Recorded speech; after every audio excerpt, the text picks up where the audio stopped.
Hi guys, and welcome to the College of Liberal Arts, or COLA, Academic Advising Presentation.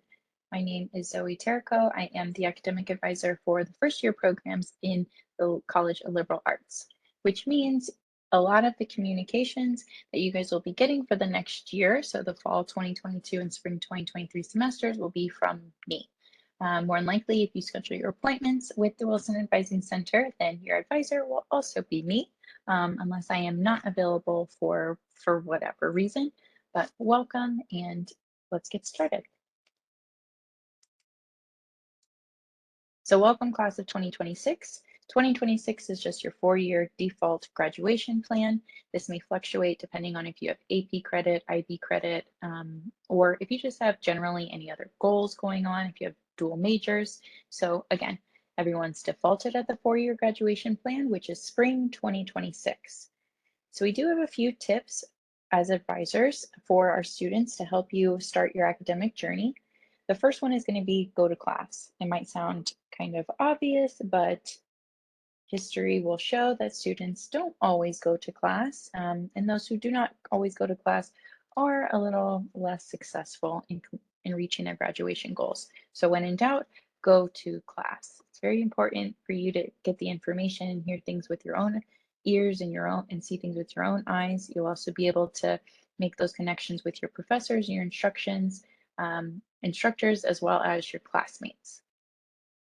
Additionally, we recommend you ask for help. So when in doubt, ask for help, especially if it's early on, if you're feeling uneasy about something, if you're unsure about the process or if the way something works, don't be afraid to ask for help.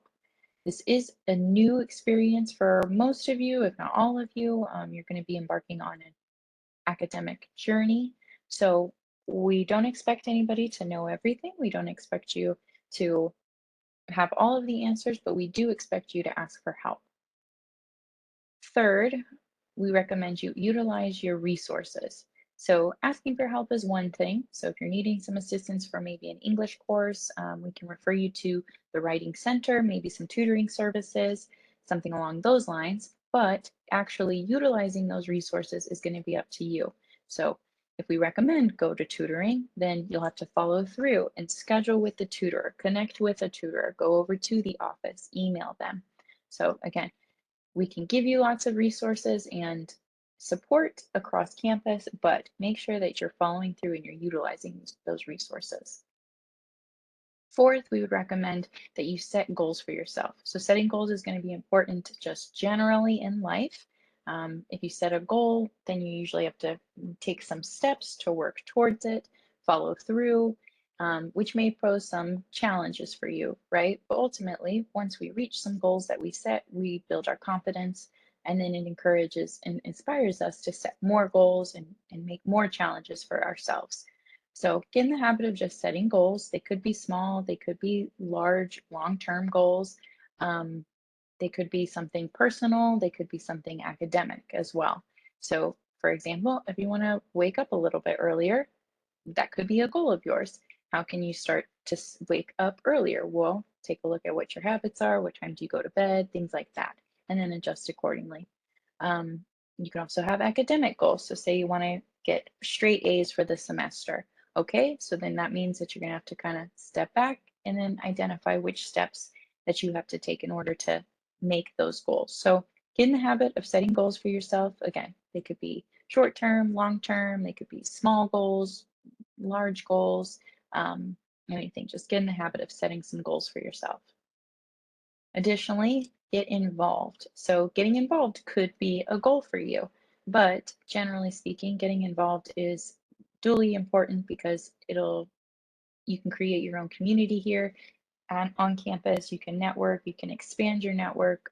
Ultimately, the goal is to graduate. So we want to kind of pave the way in order for your professional pathway to your professional career to begin after you graduate as well. So one way to do that is by getting involved.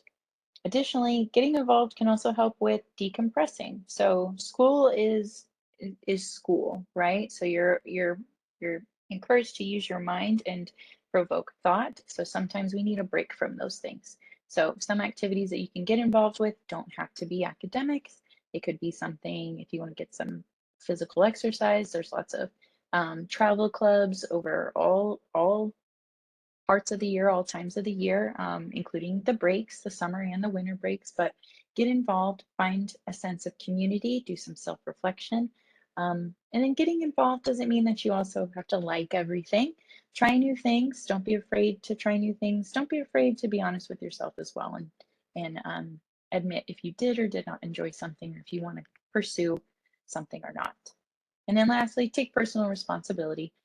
We are all here to support students in their academic journeys, but ultimately you guys will be sitting in the seats of your class. So again, go to class, but you'll be receiving those grades. You'll have to do the coursework for your classes, and you'll be making those connections with the people on campus and networking in order to reach your goals. So take personal responsibility. Read what you're supposed to read through things. Make sure you're following up about things, asking for help, utilizing your resources, but ultimately take personal responsibility. So as liberal arts majors, we are broken up into the social sciences and humanities disciplines. So all of you as a liberal arts major are declared one of these majors. You can have dual majors, you can have more than one major, but the left side is going to list all of our social science requirements, or excuse me, disciplines. So anthropology, political science, psychology, sociology. Then we have an umbrella of interdisciplinary gender and ethnic studies, or IGES, African American and African diaspora studies, Asian American studies, gender and sexuality studies, Latinx and Latin American studies, multidisciplinary studies, social science studies, all fall under the IGES umbrella. Now, our humanities disciplines, we've got the English major, and then we have two concentrations, a creative writing and a professional writing. We have history, we have philosophy, which also has a concentration for law and justice. And then we have four majors for world languages and cultures: French, German studies, Romance languages, and Spanish. Now we only have the majors listed here, but for all of our majors, we do have a minor program. And now a minor program is just a smaller set of courses required for each of the disciplines. So it won't include the general education and all of your full-blown four-year degree requirements. It's just a small subset of classes in order for you to complete or add on to your major.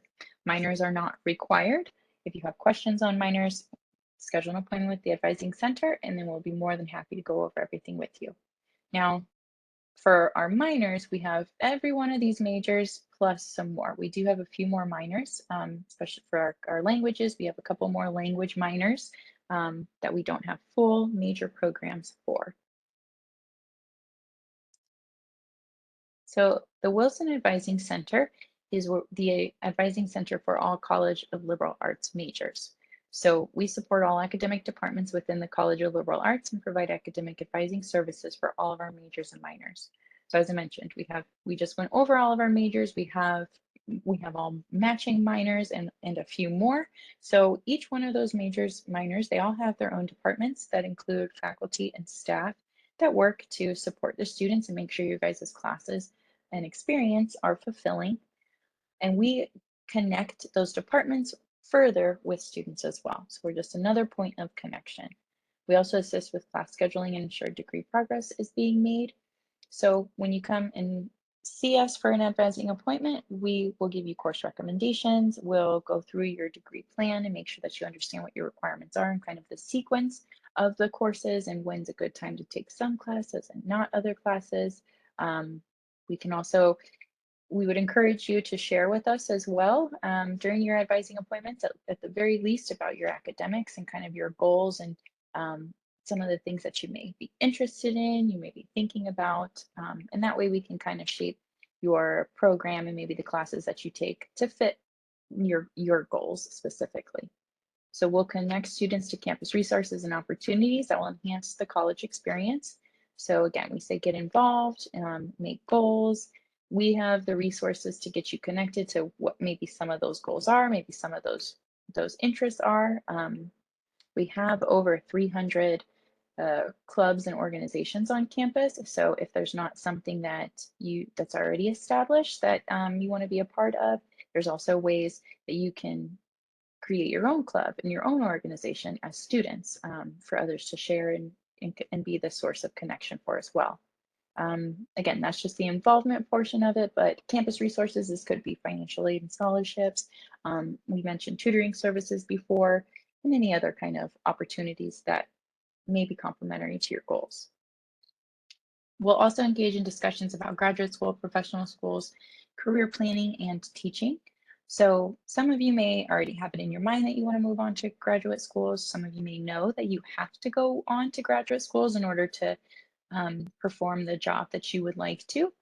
Some of you might want to go to professional school, so you might be pre-medicine or pre-dental, maybe a law school you're interested in going to. So we can discuss all of those items at your academic advising appointment as well, and kind of fit in and strategize with your program to see how we can get this accomplished in order to graduate. Ultimately, we're going to empower students to be proactive in achieving their educational goals. So again, this is a two-way communication. We'd like for you to be a part of your academics and understanding kind of what's offered to you. We're here to help and assist and support you through all of this. But ultimately, we want you to take a look at it and kind of, again, do that self-awareness, self-evaluation, and see what are your goals and what is your purpose being here at the university. So the Wilson Advising Center is open year-round. This includes the summer and winter breaks. We're open Monday through Friday from 8 a.m. to 5 p.m. I don't know if you guys saw on this last slide. That's our location on the right side there. We are in WRI Building B. We're actually, A is the building next to us, B, and then we've got C on the other side of us. On the bottom right picture, then you'll see the double doors leading to our front office and our lobby. So if you see us on campus, just come on through there. You can schedule an appointment by just walking in, or you can call our office to schedule an appointment. We don't recommend emailing to schedule an appointment just because of the timeliness of an email. It may be, it's just not as quick as maybe a phone call just to schedule, or if you popped in and scheduled the appointment yourself. We do have 30-minute phone, virtual, or in-person appointments. And then you can reach us at 895-1997. You can also find us online to see our website, as well as Facebook, Twitter, and Instagram. Now, we do recommend you use your Rebel Mail regularly and check it for any important communications. Your Rebel Mail is your assigned student email address. It's used for safety and security. Anything done about your academics, use your Rebel Mail email address. So to schedule appointments, we will use your Rebel Mail email address, especially if you do a virtual appointment. You're going to get your link and everything through your Rebel Mail. So stop using your personal email for academics and just get in the habit of using Rebel Mail. So this means financial aid, they'll email you to your Rebel Mail as well. And other important departments on campus will send you information to your Rebel Mail. So if you haven't set that up immediately. So this is our staff in the Wilson Advising Center. Our director, Cheryl Tillotson. We have assistant directors, Michael Terry. We have two senior academic advisors right now, Elise and Kalia. We will be adding a third senior academic advisor at the end of the summer before the semester begins. We have an academic advisor, Kelsey Gunderson, and we'll be adding on two more academic advisors as well before the semester begins. We have one retention, progression, and completion, or RPC coordinator, who is Debbie Patney. I am the first year programs advisor. And then we have two wonderful administrative assistants, Monica and Wilma, and they hold down the front desk and make sure that you guys are all organized and students' appointments are scheduled. And then last, we have our student workers, Angelica, Emily, Hassan, Lucas, and Nathan. And just as it is in their title, they are students. So they are on graduation goals as well. So once they graduate, positions will be open. But as you can see, there is an employment opportunity to work in our center. Student worker positions are also all over campus. So if you are interested in employment, there could be a potential opportunity for you there. We would recommend meet with your academic advisor at least once a semester. That way we can kind of evaluate where you stand in the moment and then plan for the future. Now, at least once a semester, but you can schedule an appointment at any time you'd like or as many as you need to. Um, the dates for scheduling appointments, March, April timeframe is good if you want to discuss summer or fall classes. And then October is a good time to schedule for spring course recommendations. Now, this semester is going to be a little unique since it is your first semester. It's the only one that you're going to be block enrolled in by an advisor. Moving forward, you'll create your own schedule and you will enroll yourself, meaning you'll have to come to an advising appointment to receive some course planning, maybe talk about which classes you want to take. Um, in, in that case, schedule your appointment for April to talk about fall and then October for spring. You guys are already registered for the fall semester, so October is the next time, is the goal that you should schedule your next academic advising appointment. But you guys will get lots of communications regarding scheduling advising appointments, lots of reminders. Again, another reason, important reason why you should check your Rebel Mail regularly, just to make sure that you keep these things on your timeline. Also, we do have busy periods at the Wilson Advising Center. So this is, again, why we encourage you to schedule your appointments for April and October. If you wait until October to schedule your appointment, we may already be booked. You may not get an appointment until November or maybe even December, depending on how busy we are.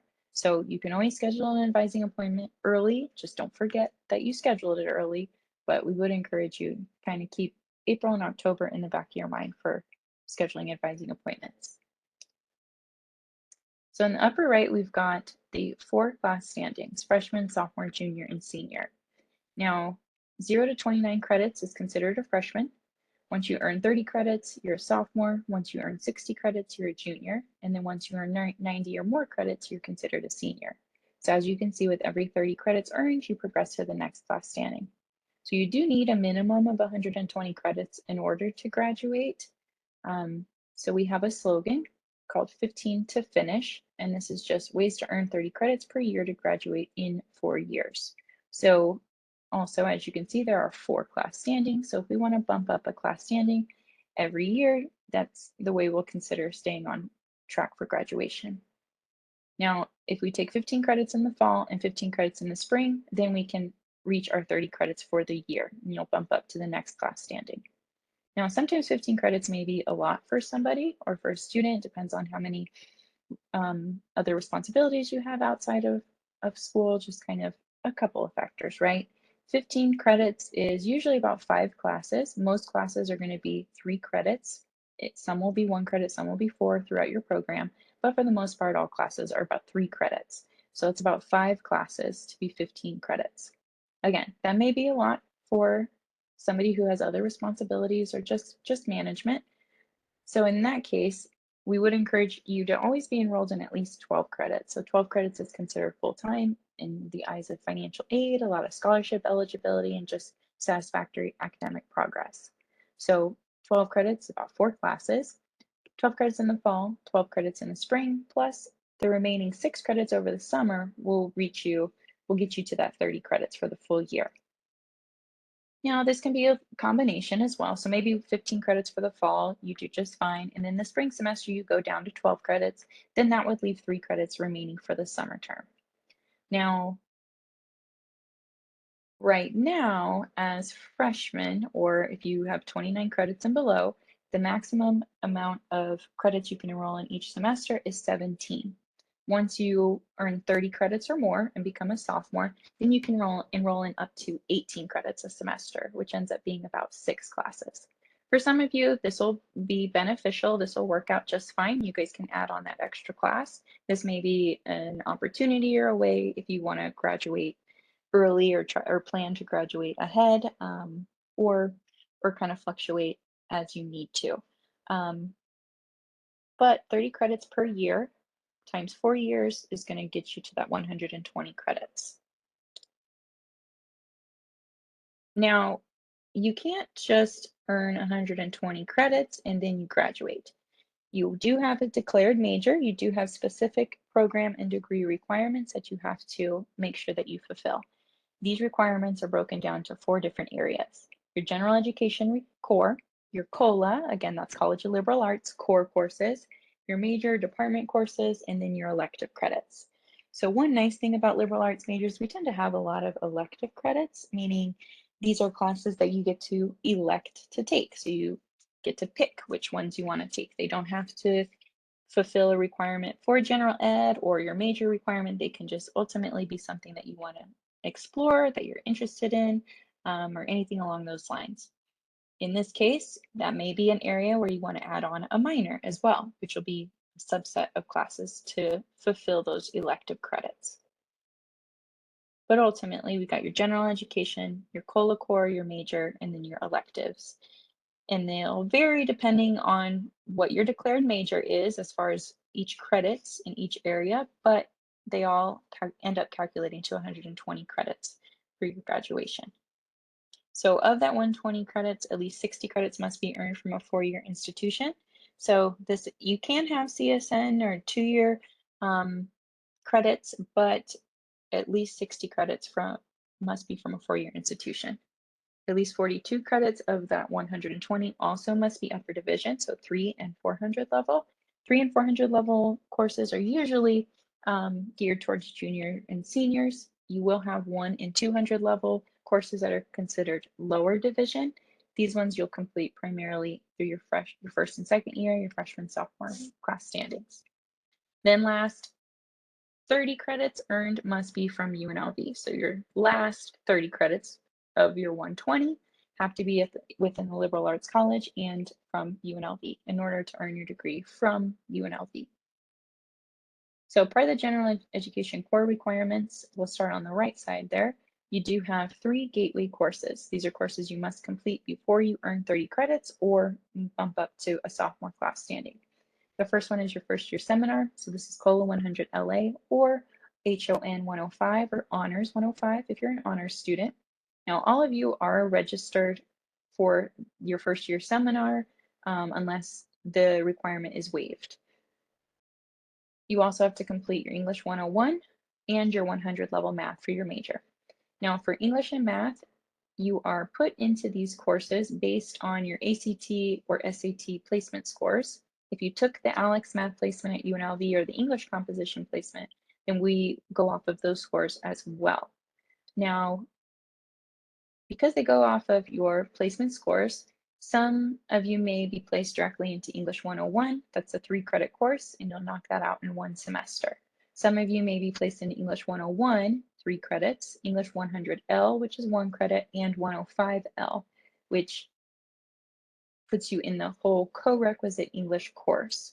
Now, if you are placed into the 100L and 105L courses, then we would recommend take the English composition placement at UNLV if you haven't already, and see if we can get you out of those lab courses and placed right into English 101 just for 3 credits. And the information for the English composition placement can be found on that left-hand side. Just follow that address. The English composition, you'll just write 1 prompt. It's usually about yourself, so you don't have to do a bunch of research or anything for it. Then the English department will review your submission and then give you a placement result within a week or so.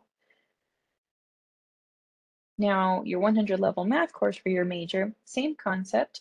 You're put into this class based on your ACT or SAT scores, or if you did take the ALEX already, then we'll use that score as well to put you into your math course. Math 120 is required for all majors except psychology, so you can take Math 120 or higher, or you may be put into the co-requisite course, which is Math 120E plus Math 20B.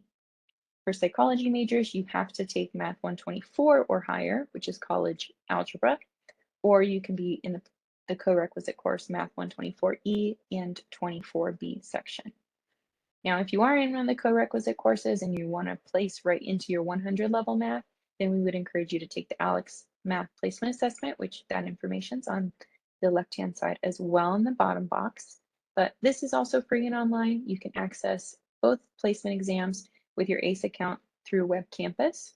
Now, the ALEX Math Placement Assessment is a proctored exam, so you will go through the module, show your strengths and your weaknesses and areas that you should work on a little bit before you take the final placement, but you do have to schedule a proctored exam. With the ALEX, you have 3 exams that you can take as well. So if you don't do too hot on the first one, you do have 2 more tries that you can take to potentially place you into your 100 level math instead of being in the co-requisite course. Now, in any case, even if you're in the co-requisite for English or for math, you will still complete your requirement in 1 semester. You just will have additional coursework and your schedule. You'll have some extra days and times that you'll have to meet if you are in the co-req class. But if you feel like you can place right into the 3-credit course, then by all means, take the English composition placement and or the ALEX math placement assessment. Now we have a pre-professional advising center or PPAC. So for students who are interested in pre-professional health career fields, so like medical, dental school, PA, optometry, physical therapy, occupational therapy, veterinary, and pharmacy schools, then we would encourage you to meet with the pre-professional advising center. Ultimately, you will have 2 advising centers if you do have these goals. You'll meet with us at the Wilson Advising Center for your major requirements, and then meet with PPAC or the Pre-Professional Advising Center for planning your pre-health application. So they'll give you guidance and advice and work with you one-on-one in order to meet your goals. Now they will have intro to pre-health workshop that they would like you to register and attend before you do one-on-one appointments. And this just gives you an overview of being a pre-health student and kind of what to expect as far as timelines and anticipation and planning. Currently, pre-law services are on hold until July 1st. July 1st, the pre-law services will also be a part of the Pre-Professional Advising Center. Historically, the pre-law services have stayed within the College of Liberal Arts, but we've recently had some shift in faculty and responsibilities, and so our pre-law advising services are now moving over to the Pre-Professional Advising Center. So for those students who are interested in going to law school on July 1st this year, then the advising services will be through PPAC as well. So in each of your classes, you will receive you'll receive a syllabus, which is an outline of what your responsibilities are for the classes, as well as kind of a timeline and due dates and what your assignments are going to look like. And ultimately, it's an agreement between you and your professor on conducting the class and what you will receive out of it. So we do have an academic advising syllabus. And within your first year, we would recommend you attend NSO, which is check. If you guys are watching this video, more than likely you are registered already. You'll also want to complete your first year seminar, which is that COLA 100 LA or that HON 105 if you're an honors student. You also want to complete your English 101 and 100 level math course, which again, your first year seminar, English and math are all your gateway courses, which we want you to complete before you earn 30 credits. We also want you to review your degree worksheet. Ultimately, you'll be familiar with your degree worksheet, but take a look at it, try to understand your requirements. If you have any questions, meet with your academic advisor so we can discuss all of your interests, your degree worksheet, any questions that you have, any concerns that you have. If you are interested in pre-professional pathways, then we would also encourage you to meet with that advising center so you can get connected and start planning. And lastly, of course, we want you to get involved. So your next steps as a Rebel, you'll send official AP or IB scores, official CSN transcripts, or other college credits to be evaluated to your program. You'll plan to pay for your classes, so contact financial aid and scholarships. Due dates for payments are going to be in August when classes begin. Just keep an eye out for that. If you need to contact financial aid, if you have any questions about it, go ahead and do so. Do not wait for payment or for understanding how you're going to pay for your classes. Be proactive about that. Obtain your free Rebel card. Purchase your parking permit or RTC pass. If you are going to purchase an RTC pass, there are student discounts on the website, and we do have a bus stop located conveniently right on campus. You'll also want to purchase your textbooks. You can get your course materials list through the UNLV bookstore. Once you register for your classes, go ahead and plug in your schedule and it'll spit out what course materials are required for each course. And then last, register for UNLV Creates and take a tour of campus so that you're prepared for your first day of class. And additionally, again, always use your Rebel Mail and check it regularly. So we did mention UNLV Creates. So this will be an opportunity for your first year experience for you to come back to campus. We'll be having it in the Thomas and Mack Center. Doors open at 8 a.m. Creates begins at 9 a.m. It'll be an all-day event for you to get acclimated to campus, see potentially some faces that you know, definitely some new faces, but all first year students across campus and all departments are going to be attending or in attendance. You'll get to meet some campus leadership and your deans. There's going to be a barbecue and lots of fun free giveaways and things like that for you guys to get really motivated and amped up to start your semester. Now, this will be on Friday, August 26th. This is the Friday before classes begin. Classes begin on Monday, August 29th. So if you're interested in attending UNLV Creates, keep an eye out. Again, set up your Rebel Mail, check your Rebel Mail, look for registration links and reminders. We've got some time for this, but definitely keep it in the back of your mind as well. We would love to see you for UNLV Creates. So this is the last slide that we've got for your new student orientation for the academic advising presentation. So again, I'd like to thank you for listening and attending. If you have any questions, feel free to schedule an academic advising appointment and enjoy the rest of your day. Thank you.